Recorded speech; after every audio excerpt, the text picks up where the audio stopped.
Assalamualaikum semua. Waalaikumsalam, Ayah. Kalian tahu tak yang hari ni kita akan bincang berkenaan peringkat literasi membaca dan peringkat literasi menulis? Tak tahu.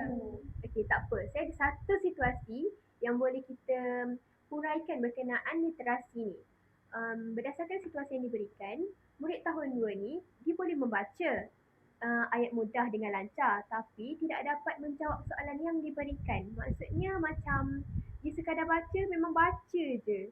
Pada pendapat saya lah, murid ni berada pada peringkat bacaan mekanis sebab dia mampu menyebut perkataan dengan betul tanpa memahami isi bacaan.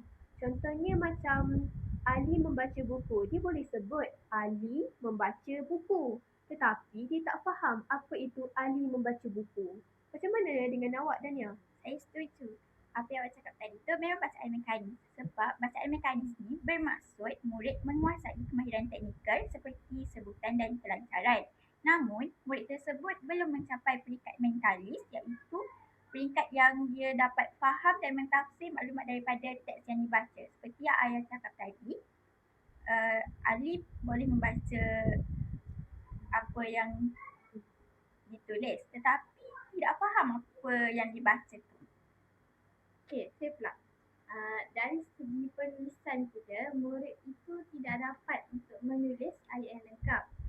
Jadi, saya berpendapat bahawa murid masih berada pada peringkat menulis mekanis.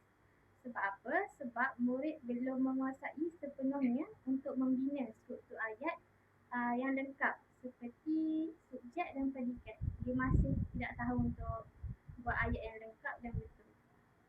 Maksudnya, masalah utama yang dialami oleh murid itu ialah kelemahan dalam kefahaman membaca dan pembinaan ayat.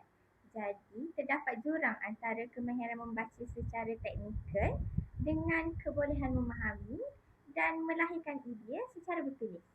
Bagi membantu murid tersebut, saya mencadangkan dua aktiviti PDP. Yang pertama ialah bacaan berpandu dan peta minda.